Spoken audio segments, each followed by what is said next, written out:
morning, everyone. This is Rana Geary with Around the Globe News. Who do I have the pleasure of speaking with this fine day?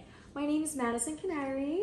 Very nice. And how are you doing today? I'm doing wonderful. How about yourself? Doing better now that we can have a chance to talk. Wonderful. Long time coming. So, yes. I see that you're an American student who attends St. Mary's College in South Bend, Indiana. That's correct? Yeah, it's an all-women's college, and it's right next across Notre Dame. Very cool.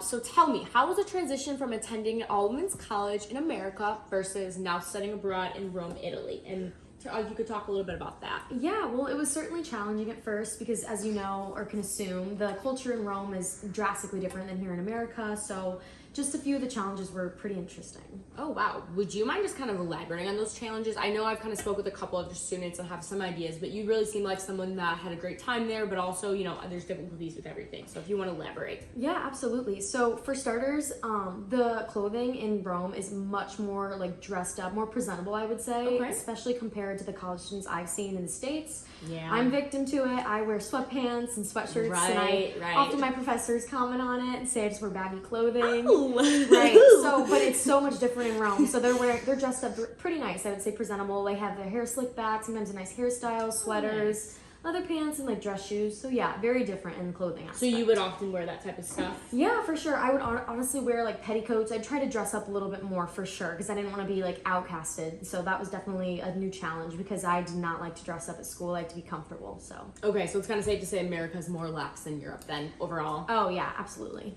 Awesome. And then, okay, so outside of clothing, you kind of gave me a good idea of what we're working with there. Has there been any certain custom or cultural barriers that you kind of had to adapt to or you encountered? Oh yeah, for sure. So on walking on my way to class, like I noticed that I was walking miles ahead of everybody else. Like everyone was just kind of very slow, very paced, and I was just practically sprinting to classes. So I had to dial it back because I could tell I was like, why am I rushed? I'm gonna get my destination. There's no problem. Enjoy the journey, right? It's about the journey, not the destination. So right. It's a marathon, not a sprint. Exactly. Or yeah, marathon, not a sprint. Okay, I was making sure.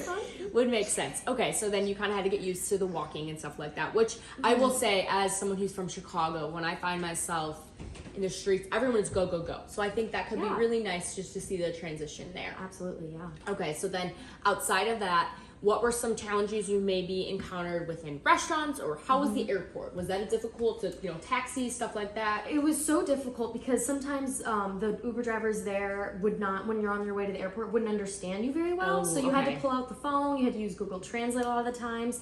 And that goes for restaurants too. That. Yeah, that goes for restaurants too. I know a friend of mine would often try and get bread and oil at restaurants, and they didn't understand what she was saying. But thankfully we got there. And they're very slow paced, I would say, not just in walking, but we really took our time at restaurants. It would probably spend 2 to 3 hours, wow, that's at nice. least. Okay, yeah. so they're not rushing you out the door. Exactly, and the waiter doesn't even ask or give you the check unless you ask for it. So they're really trying to get you to enjoy the good company and great food. So. And then would you say it was a challenge to adapt to the food, or do you feel healthier? Because I know there's a big thing I keep seeing on social media, you could be dairy-free and gluten-free, but then you go to Europe and you're set. Did you kind of experience, how would you say that it was for you? No, the food honestly tasted so much lighter and less dense. I don't know how to describe it, but even the pasta, you could tell that it was made very freshly compared to getting boxed pasta or even pasta at a restaurant in the United States.